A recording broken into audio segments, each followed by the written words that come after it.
Hi, everyone. Thanks for joining us. We have a great show today for you. Word Troubadours by Ellyn Mabey and Paige Swift is a collaborative poetry book that will be published by Daniel Yaryan at Mystic Boxing Commission for his new series, Sparring All-Stars. Ellyn Mabey, a Southern California-based poet, United States Artist nominee in 2012, is the author of numerous books and is widely anthologized. She also has two highly acclaimed poetry music albums, Rodeo for the Sheepish, Hen House Studios, and Skywriting with Glitter, Ellyn and Robbie.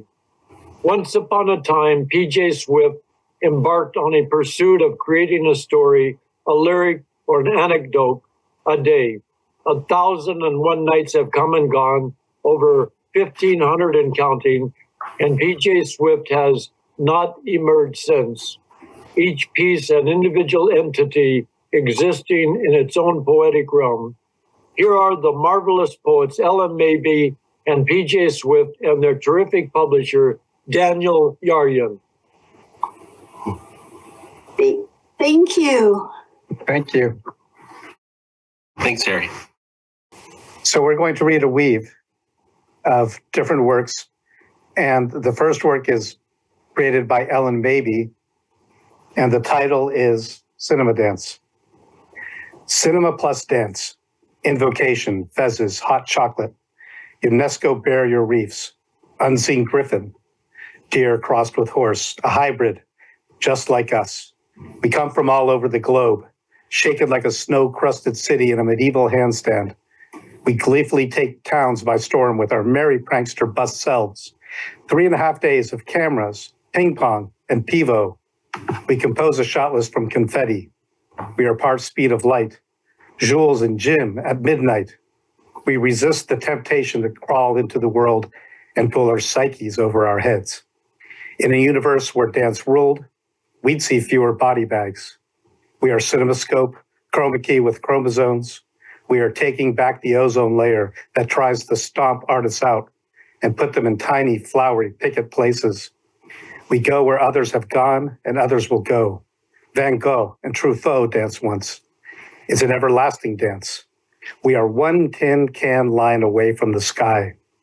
We need our exuberance more than our math. We need to let our lights shine. Cinema dance is the longest magic hour. Let us leave a bread trail. Our breadcrumbs are evident. Feeding the soul is society's true hunger. Dobre chuť. Thank you. This is called being an artist. Being an artist means a recession will always be there and has always been here while you sit not writing screenplays, not taking meetings, just writing love letters to Van Gogh's beard, not wearing a watch, not caring who's on the cover of People magazine. Being an artist means you might sleep awfully late. You might choose totally different things as the 4 major food groups. Being an artist might mean you feel depressed and make others feel distressed when they are near you. Being an artist means you probably memorize the aisles at the 99-cent store. You probably have a $12 service charge each month for low funds in your checking account. Being an artist means you don't feel you have the right to remain silent. Being an artist might make people think you're on drugs. Being an artist means people think your closet is full of turtlenecks and mood rings. People assume you play harmonica. People assume you know all the words to every song released in the 1960s. Being an artist means you do. Being an artist means serenity, intensity, sometimes simultaneously. Being an artist means you have the power of civil disobedience on the tip of your tongue. Being an artist means shrinking tie-dyed t-shirts because you were thinking about a poem and didn't notice the washer was on hot water. Being an artist is an active verb, a noun, a consonant, an adjective in a world full of chaotic life sentences.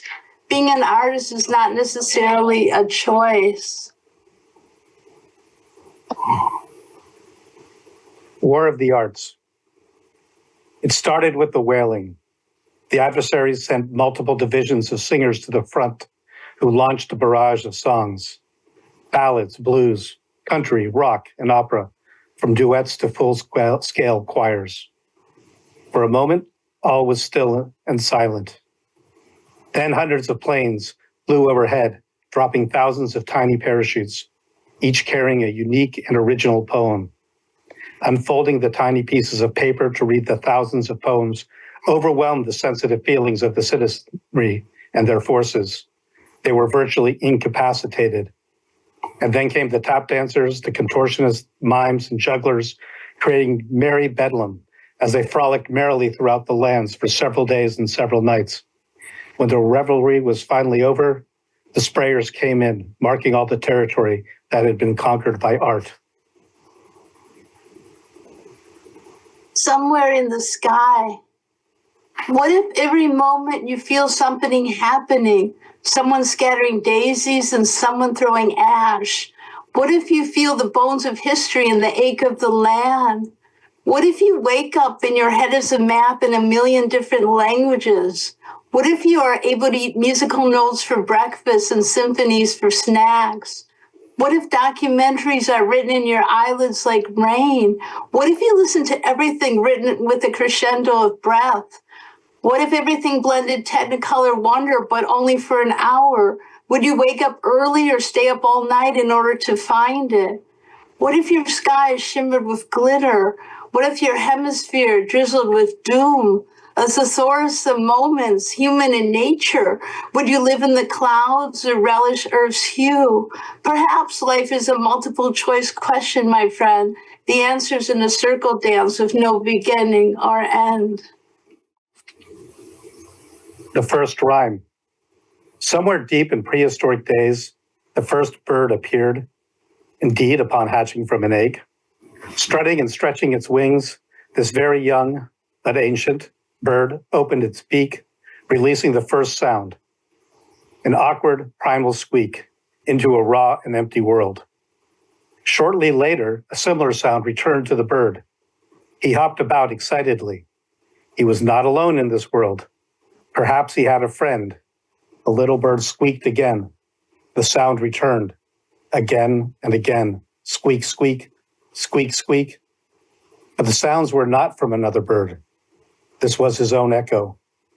Echoes reverberating his own voice. Squeaks that rhythmically replicated his original cries. And so the bird discovered rhyme. Not fully alone in the world, he had his rhyme and poetry to keep him company, waiting until one day the whole sky would sing. Squeak, squeak, squeak, and so many other melodious and impassioned sounds. Whiff of wonder. There's such a pain in the world, like we all stepped on a thumbtack at the same time, and we can either take a step forward or a step back. But there's something in the collective paw of the world holding us up. For some it's music, for some it's a rainbow, for some it's nature, for some it's love. The world must contain wonder when it feels all the breath and wishes contained. Even a whiff of wonder at the right moment in time can do wonders living in the world. Perennial.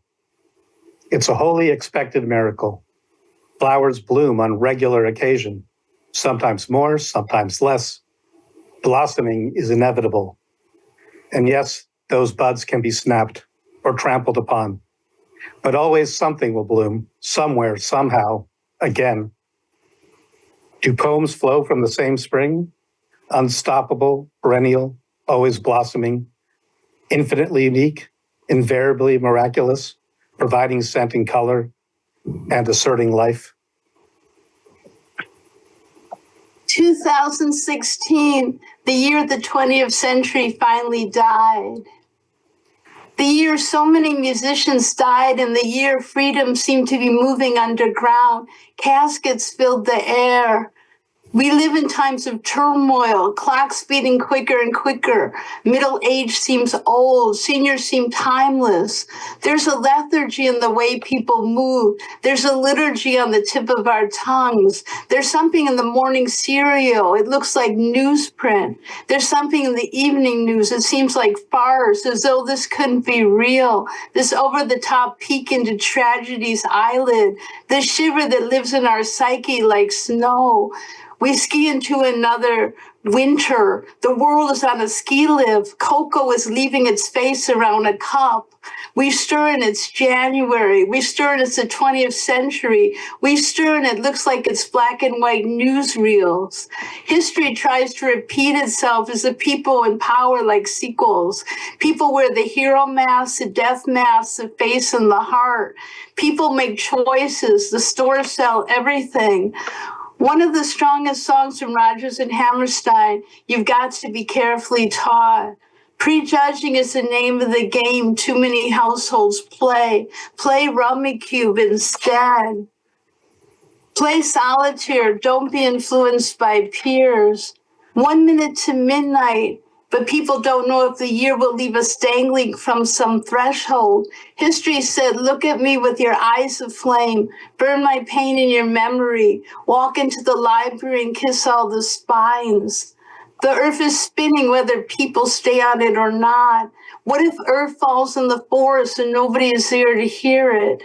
The last person on earth will carry a pencil. That is why earth has survived this long.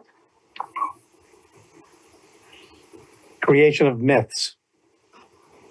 Elon Musk never did pay nor commission this poem, nor provide inspiration.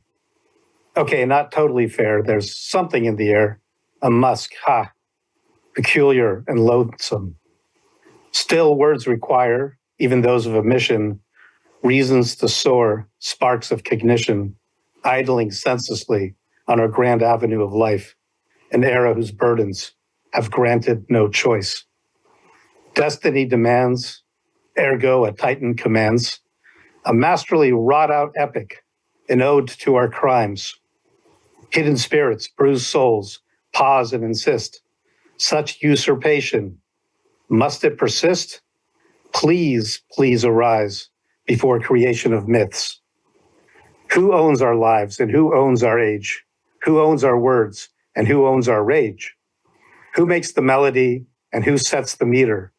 Peter pays Paul, but who must pay Peter? Every bright dawn spawns words that we rue. Each definition cannot be untrue. That epic will rise as sure as our day. Can these words absorb power from sharp burning rays? Our meager testament has no aim to excel, nor fascinate, marvel, bedevil, find fault. No muddling the score with origin stories, no appeasement of pain in pursuit of false glory. We inhabit our time. We did not ask to exist. We flounder, we wonder. If we live, we resist. Train. It's like when a train is making a stop at a city that's never had a train before. Sometimes you ride with the baggage. It's like dreaming night after night of American in Paris and not knowing if you are Gene Kelly, George Gershwin, Leslie Caron, Nina Foch, or Oscar Levant, or a medley no one will ever score. It's like being made of apples and finding you're forbidden. It's like the episode of Twilight Zone where the bandages are removed and you're still appalling. It's like finding the perfect Mont Blanc pen. As soon as you put it in your pocket, the world changes to invisible ink. It's like someone said, come out of the cave decorated with rare LPs and canaries who rebel against the coal miner's broken throat. You feel the avalanche in the bones of the land, itching like the first day of junior high. It's like someone yodeled to you, and when you yodeled back, they set fire to your Nelson Eddy and Jeanette MacDonald records. It's like wearing 3D glasses and saying, let's be silly together, and the other person saying, God, you're ugly. I trusted you. I've worn glasses since I was 2. Two trains running. 2 trains running on 2 parallel tracks. 2 trains passing with 2 opposite tacks. A view from the window evokes a look into a mirror as each opposite train quickly grows nearer. An approaching traveler is watching from the same seat as mine, his window a frame, a warped passage of time. Gone in a rumble, what did he see? Something totally different? Or precisely the same as me? What is he sensing as he enters the terrains I have passed? Been there, done that? Or aching nostalgia for times he has lost? Maybe there's wonder, sensations to breach. Maybe anticipation for the destinations he'll reach. Maybe we're disparate and share only what every soul thinks, that we're special, distinctive, and completely unique.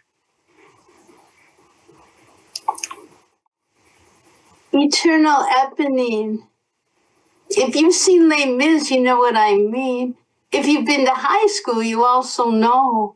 Life is a musical on the very best days. Life is a musical on the very worst days. Musicals walk our emotions on the slippery emotional slope of childhood. Weirdness, defiance, acceptance, and the wisdom to know you are the difference. Life is a theatrical terrain, and we break the fourth wall carrying a curtain and a ghost light. Breakfast is full-on pancake makeup. Lunch is props from the apple orchard. My dinner is with Andre. I'm Eternal Eponine, the most reliable narrator I've ever seen. Poetry House. People started to flow into the modest, nondescript house near the corner of the street. Quickly, the ground floor was full of revelers who began to recite lines of verse one by one. As they each took their turns reciting their lines, their recitation soon became unified. Altogether, those who had gathered, young and old alike, from different walks of life, were chanting as one. Outside, the cramped house began to pulse, breathing with the rhythmic lines of poetry that the revelers all lived and shared. The windows steamed, and wisps rose from the chimney. The color of the house lightly fluctuated from gray to soft pastels. And the poem finished. The revelers held a solemn breath, and then each took their leave. The tiny house was again empty, nestled in peaceful anonymity near the corner of the street. People. There are people who hold an abridged tablet of the Ten Commandments in the space between their teeth and jaw. There are people who come into a room with stardust on their breath like a lullaby of backward halitosis. There are people who hold the planets together by clicking their Achilles heels 3 times. There are people who skywrite without an airplane, without a net. There are people who twirl a room like a rodeo for the sheepish. There are people who have bowling parties in their pajamas while the rest of the world seems like a pin, waiting for an angel to step out onto the dance floor. There are people who seem to have eyeball upon eyeball like gumballs in an arcade of vision. There are people who walk into a room, a thermometer preceding them. There are people who wear their weather like perfume. There are people who know the cuckoo is the state bird of most states of mind. There are people who went to the same high school and spent each recess in the lost and found room, uttering their phonetic name. There are people who will have conversations deep as deathbed soliloquies and never speak again. There are people who make whatever street they're on, Telegraph Avenue, 1964. There are people who write a shopping list in hieroglyphics. There are people who look up at the sun 8,000 times a day and lack an eclipse. There are people who dry questions from the tongue like photos 1 second before the crisp of a fire. There are people who ask nothing, and your heart sits like a blank check in a bookstore that sells only elegy. There are people with a little past behind their ears. There are people with a newsreel on their eyebrows. There are people, no matter how many apples they held, teachers resented them. There are people who ring many doorbells, but won't let themselves in. There are people who light candles half the week and swallow swords the rest. There are people who memorize the footprints made by the snow. There are people who dine on shivers. There are people who chew on icicles all year round. There are people who pray with the nostalgia of baseball. There are people who laugh at life open mouth like a kiss. By Ellyn Mabey.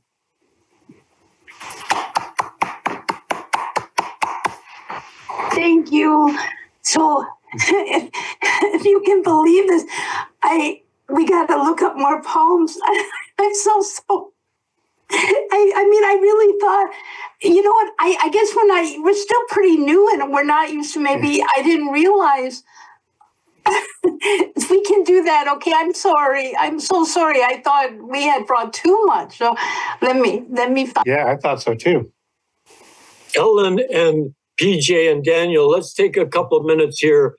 Your reading of your poetry is imaginative, refreshing, radiant, and both of you have such excellent use of language, and the narrative is just fabulous. So let me just ask a couple of questions here before you continue.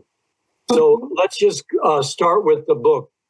Daniel Yaryan has made so many great books. So let me ask Daniel, how did this book between these two wonderful poets come about? Well, Ellyn was talking about her book with PJ on Facebook and social media, and they sent me a copy of the manuscript, and I thought, wow, this is really the launch side of something special, you know, as far as a synergy between two poets. And as you could hear when, you know, with their performance, you know, that not that it's a call and response, but it's like a perfect a pairing of two great poets. So I thought this would be a good way to kick off a series where I pair up two poets for each book, and then they go on tour together and share the stage, you know, like they're doing right here, and it's perfect, you know. So hence Sparring All Stars came about. It's a new series, which is really spearheaded by Ellyn and PJ's word Troubadours. And then we're also going to have Kennedy Rains and Dr. Mongo and S.A. Griffin and the late Scott Wamberg.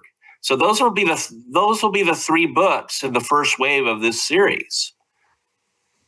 But these two started it all. Well, it sounds like a great start off. And let me just learn a little bit about both of the poets. Ellyn, when did you write your first poem?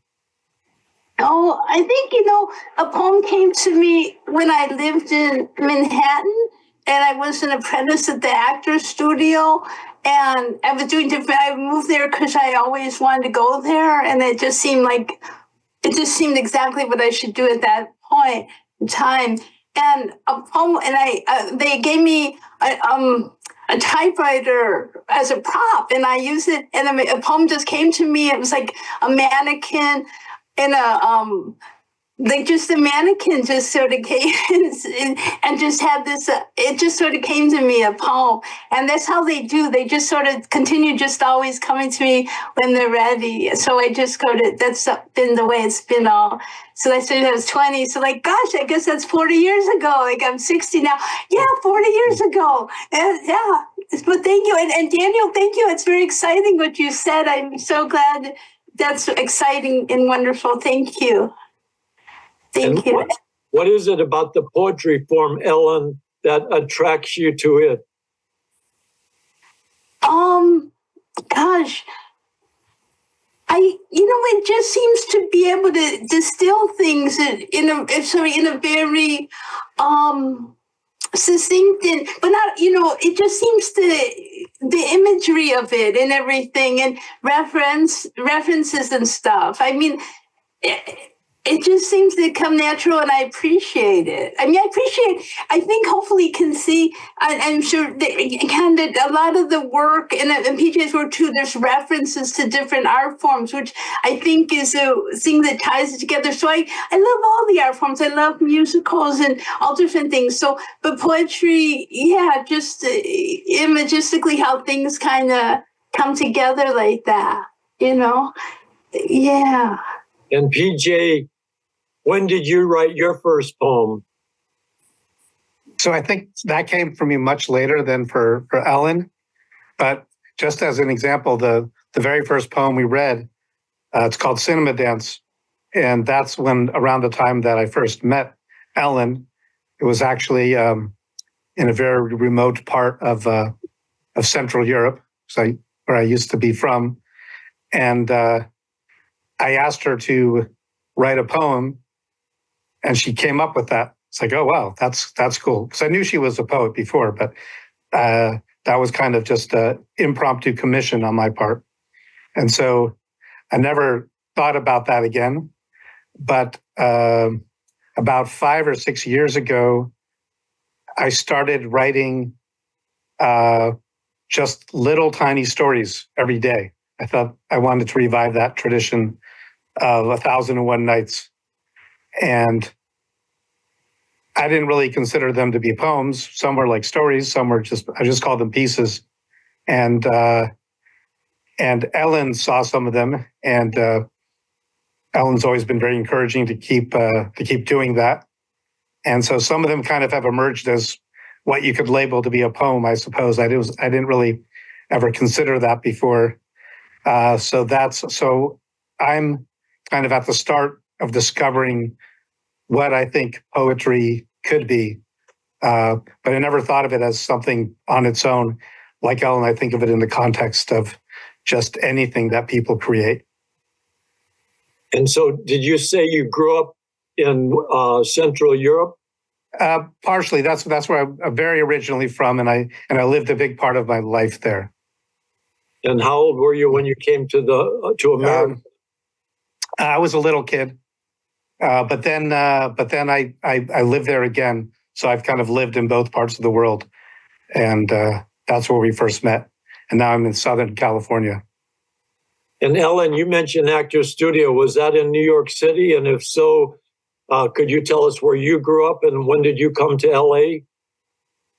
Yeah, I grew up in Wisconsin, in Milwaukee, and I came to that is the Actors Studio in New York. I came here right before 11th grade to San Fernando Valley and stuff, and then when I was 20, I moved to New York, and I was there for a couple years, 2.5 years, and did all these different apprenticeships there. So the Village Voice, the Actors Studio, Young Playwrights Festival, just many, many things, which was so, so exciting and fun and stuff. Yeah.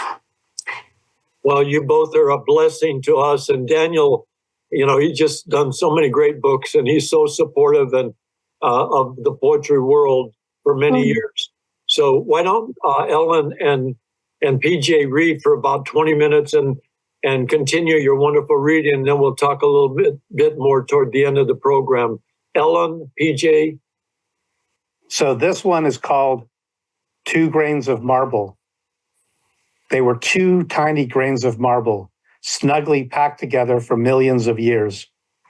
Already they were quite noble within the mineral world. Not diamonds, of course, but marble was still high class among all the rocks and stones and sand and dirt out there.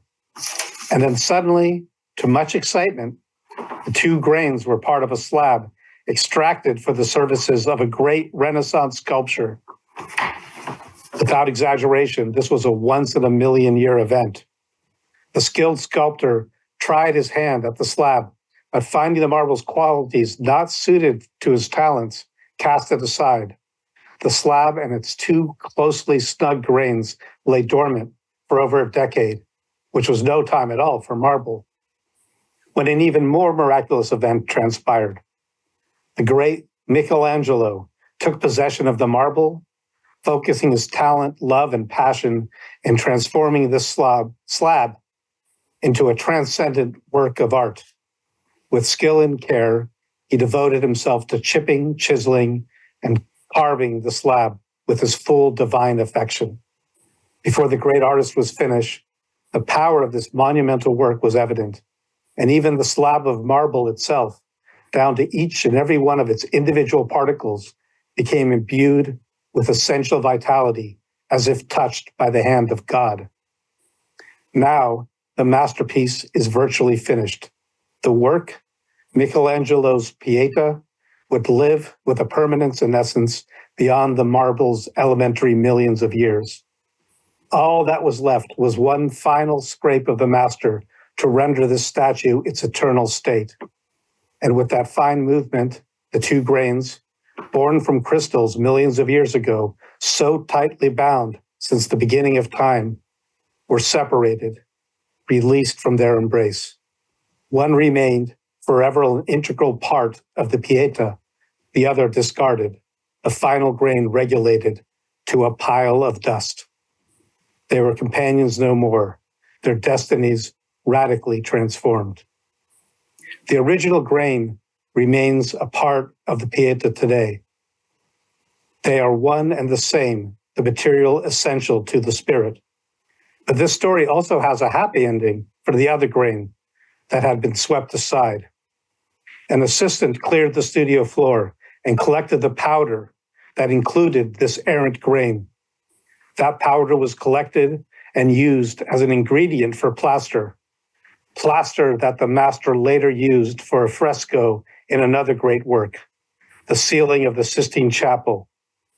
There, as God reaches out to Adam, granting the gift of eternal life, on the way, on the very farthest tip of his finger, is that other grain of marble, cast aside no more, blessed by the breath of art. Beautiful. Yeah, I feel so glad that he showed me all this work because I so naturally saw how, I'm so glad. Thank you. It's beautiful stuff. It's really neat. This is called Picasso. I found a year that likes my body, 1921. Girl sitting on a rock. Picasso painted a woman with my thighs. Walking around the museum, it hit me how Rubenesque is not just some word for someone who likes corned beef. There I was, naked on the edge of something, overlooking water, or was it salt?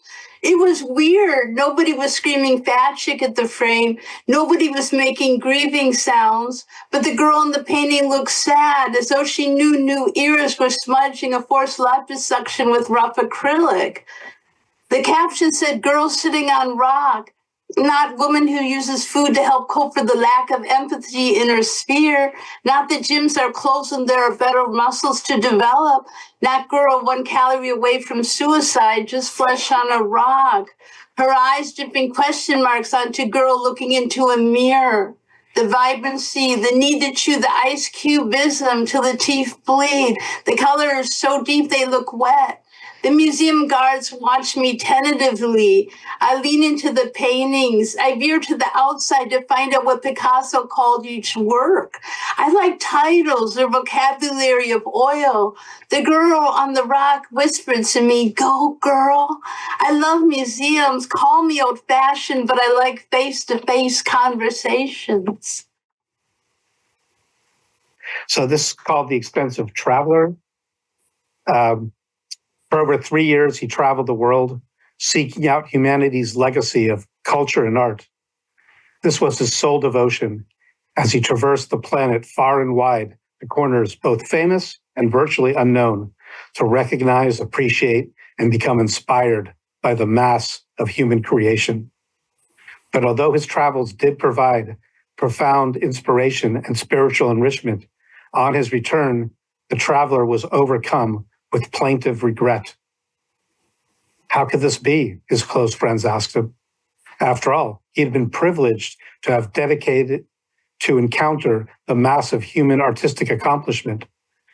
Yes, it was true that some works had deteriorated and others had long been destroyed, but in total, humanity's treasure was quite remarkable. It wasn't what was lost that bothered the traveler. Indeed, just knowing about the works that had been deteriorated or disappeared was also an inspiration. What bothered the traveler was not the past at all. It was another regret entirely. I have come to realize that despite all our failings, human potential remains vast and almost unlimited. With humanity destined to thrive for many hundreds of thousands of years more, my regret is for all the works yet to come, the art not yet imagined. None of us, not even I, the extensive traveler, will have the privilege to encounter the art that has yet to come. Thank you. That's beautiful. I heard what sounded like a song. It sounded like la. I started to hum with the knowing melody. Suddenly the voice got louder and it didn't sound like la anymore. The voice said live. I looked around and there was Joan of Arc. She said Leonard Cohen got me right. Music is the highest calling. She said live. I know it's not easy being a woman who knows the difference between Gene Kelly and Gene Krupa, Miles Davis and Miles Traveled. I know how men make women wear armor of all kinds. It's natural to think of blowing out your candles when you read Tennessee Williams. Many things go through one's mind. It's hard to watch angels go to bed with wings and in the morning it's ash. Dreyer got it right. The soul is in the eyes, close up. She said, I'm a chick candle. They think they extinguish me, but I never completely go out, live. My body is not my soul. Of course not. I know martyrs from all times and seasons. We play mahjong in heaven. We read comic books. We are not 24/7 serious. That's what really scared them. Every them through history is afraid of what's brimming and can't be controlled. When she spoke, smoke came from her mouth like the grate of a Manhattan street, like a dragon. She nodded, it's my DNA now. My descendants, wherever they may be, they will recognize each other. Of course, we can tell the chain smokers from the saints. We are not naive. Everyone wants a puff of immortality without having to die. Death is a passing fancy. Still, for one glittering moment, I wanted a knight in shining armor to rescue me, like Guinevere and Lancelot, but I was King Arthur. My hands were tied. I assure you, I missed the grass I used to walk on barefoot. My feet were so much dust so quickly. I was a girl who played hopscotch. I was a girl who picked berries and had little girl crushes. I was a little girl. Live hung in the air like the notes you hear after the opera is over. The reverberations last forever. That little song, everyone knew that song. Nobody considered it their favorite, but they kind of liked it and accepted it. A sweet, silly, harmless little tune. It stayed around for a while and made its comeback decades later. It survived because all those little moments that people shared and remembered, all that variety of emotion latched onto that song. That song was an emotional bank. It stored what otherwise would have disappeared forever, the emotional substance of so many lives. That song was like currency, not particularly distinguishable or valuable in itself, but it was a denomination of worth. And so the song was played and sung and remembered, gaining value over the years and far into the future, serving as a testament that we were here. Can I ask you a favor, PJ? Can you read Ellyn Maybe's Dream since we were talking about Central Europe? But I don't have it in bigger writing. Is that okay? I have it here. Okay. Thank you. Yeah. Yay, I appreciate it. Thank you. Of course. Thank Ellyn Maybe's Dream. Girl, poet belongs in the 1980s, folk singer, very nouvelle wave, guy, part Edward G. Robinson, loves noir, pulp novels, secretly musicals, gargoyle, smart, funny, nice, and extremely hip to music. The first two characters live in a tiny Midwestern town where they meet at Just Like Tom Thumb's Blues Cafe at the open mic Hootenanny night. The girl performs some Dylan poetry from Tarantula, and the guy sings Desolation Row. Bob Dylan is a huge life raft in their metaphoric desert, so they quickly decide to write a musical about the characters in Dylan's songs. They love being different. At the very same time, it's something that's caused emotional bruises and skinned knees since they were kids. Loneliness, precociousness, chance. They decide to play pin the tail with a map, and whatever country, town, or continent they land on, they'll go. While blindfolded, listening to spinning, whirling dervish songs, she suddenly reached with her thumbtack wand and decided their not-so-simple twist of fate. He says, "Hey, doll, where for art are we headed?" She says, smiling and jumping up and down, "We're going to Prague." He says, "Wow." They are both ecstatic. She picks some place farther than Chattanooga or Dallas or Alabama or even Alaska. She was grateful she was wearing heels that day, so she propelled the thumbtack into Central Europe. In flats, she would have picked Michigan or some M place. She had that knowledge. She knew Allen Ginsberg had been the king of May in Prague. She knew he had been kicked out too. That's what she wanted, to be queen and then to be returned to herself. She related to Kafka, of course, like every Jewish outsider who grew up on Woody Allen films and gefilte fish. She felt she'd know Prague on sight, like Salvador Dali some night got in her eyes, and the things she'd see, the melting astronomical clock, the Vltava and its lions and circuses underwater. She saw illuminated manuscripts on her tongue when she brushed her teeth. On every tooth, she saw a saga, a hymn, something from other time. She saw the library burning at Alexandria every night. She felt the books march into her like a squadron of drowned soldiers asking to be saved. She reads all the time, never sleeping. She was the one who would remember.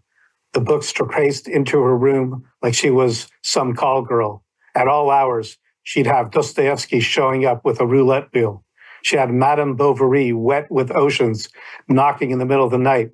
She saw a room full of bugs as evidence that Kafka had slept there. She saw the crazy ink, the melancholy topography of many scribes. Suddenly, the girl woke up. She had a slightly sweaty forehead. She told the guy, "I had this vivid dream, but somehow I forgot it. I was reading, or was I being read to?" When they got to Prague, it was so beautiful. The theaters looked like cakes, gold icing, murals, horses, everything. She never knew there could be so many kinds of cobblestones. She had tried to learn Czech before coming to Prague. The first word she learned was slunce, meaning sun. The language came intricate and quickly out of the speakers' mouths. Everywhere she went, she felt people were talking of philosophers, musicians, and alchemy. Many were only making a bit of small talk, but she imagined she was missing out, not knowing. On the other hand, she had spent so many years in America knowing exactly what people were saying. This was not necessarily an advantage.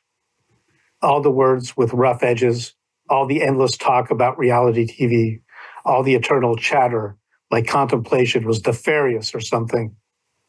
The Charles Bridge was beautiful, but she didn't feel compelled to linger there like others. It was the side street architecture she felt deep in her marrow. It wasn't just the various styles of architecture alone, but the sculpture, painting, graffito, ornamentation, and most of all, the people in their stone state. They were their own Prague, a nation of gargoyles. At night, you could hear their speeches, their music, their litany of witness. Others looked like angels. Some held up balconies. Their Verona, the lovely soliloquies of this magic and haunted city. Sometimes they held their bodies in a certain way, practically leaning into eternity. One day she was singing all kinds of songs as she walked in the night. She felt safe enough to enjoy the way past twilight hours on certain streets. There she would sing and sing, tangled up in blue. Love is a 4-letter word, Adelaide's lament. Suddenly someone said, Bob Dylan, Joan Baez, and Frank Loesser. She looked around and nobody seemed to be talking to her or even looking her way. But she looked up and smiling at her was a gargoyle wearing a t-shirt with a picture of Starry, Starry Night. He winked. That's Van Gogh and a little bit of Don McLean. This was seriously unusual for anyone to get her references, let alone a gargoyle. She sang more songs. He knew all the lyrics too. It was as though he was waiting for her to come to Prague and walk down the street. He looked more human than gargoyle, like he had just bumped into the building for her benefit, but he looked like he had been restored. He told her how he had been a composer, a painter, a poet, a baker, but a few credits short to be a candlestick maker. He was one of the Renaissance people alive during the Renaissance who nobody remembers anymore. He was in Shakespeare's shadow. If not him, then somebody else. Shadows drove him crazy. Now he cast his own. She listened to his psychology unfold and told him that the guy she came with walked into a hospital and walked out with a girlfriend, and now he was history, so to speak. And here they had come all this way to write a musical about the characters in Bob Dylan songs. She started to ask him if he had any time. She caught herself. He said, look, I don't want a pity gig just because I've been on this building since 1348. I was here before this building was. The building is here because of me. I used to live in a tree. It can always be done, but sometimes this takes a toll after 100 years or so. Suddenly he started to talk about directors and playwrights and penguins and where the peanut butter and jelly was invented. And he pulled a dictionary from his rib. She was awed by this mystery. His head, which was not bigger or smaller than other heads, was full of this, while others, it seemed, were full of that. By Ellyn Mabey. Oh, thank you. Gosh, I've never heard it read, by anyone. Like, wow, thank you. Wow. You.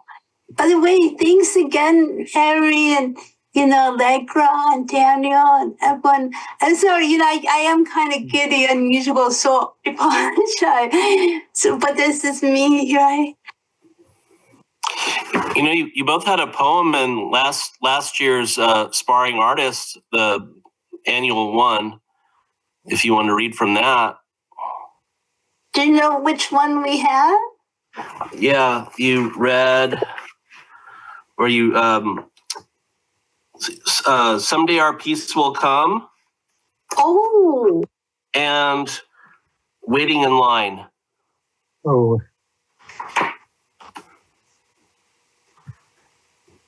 Might take me a minute to find it. Yes, Someday Our Peace Will Come is on page 106. But it's so weird. When I opened these folder of stuff, it was on top. Someday Our Peace Will Come was right on top. That is so great. Serendipity. Should I read it while you're looking for yours? Yeah. Okay. This is a poem I wrote for S.A. Griffin's project, The Poetry Bomb, where he traveled the country with an old poetry bomb. So I wrote that for this. Someday our peace will come. One day poetry dropped from the sky and the animals grew iambic pentameter tales and the people breathed in stars. One day music dropped from the sky and the architecture turned symphonic and the people breathed in harmony. One day memory dropped from the sky and the past, present, and future sifted like flour and the people breathed in wonder, smoke and ash, as distant as two sides of the same coin. Thank you. Waiting in line. Waiting in line at the post office to pick up my package, I saw him, wearing his dark linen shades low, on his nose. He had the same droopy eyelids with the bright, joyous twinkle in his eyes. His cap sat on his head at a smooth angle, as his baggy pants hung comfortably on his slim frame and his feet lazily filled his slippers just part way. Across the hall from me, SP stood calm and relaxed. His long, delicate fingers caressed his envelope as if composing a tune. Just like SP, I knew. But this man appeared East Asian, and SP, a pale redhead, was not. And there was also the fact that SP had been dead for over half a year. Yet this man was surely him. His manner, nature, and essence were all SP. I studied him from a distance, unsure if he registered my gaze. Delivering his envelope ahead of me, he appeared to flash a wry smile for my benefit before raising his shades and sauntering away. I clumsily held my package, shifting it from arm to arm as I stared at where he had just stood. I had heard of such people before, but only now had I been aware of encountering one. This man was more than a doppelganger. This man must have been an immortal vessel, an animated body available to accept the transient souls of the dead, just as he must have been doing continually since time eternal, temporarily hosting an expedited reincarnation. Of course, SB must have encountered such a fate. He shared so much joy and connection with our current world. Why should he wait to be reborn and grown into a new age when his soul needed to engage with the here and now?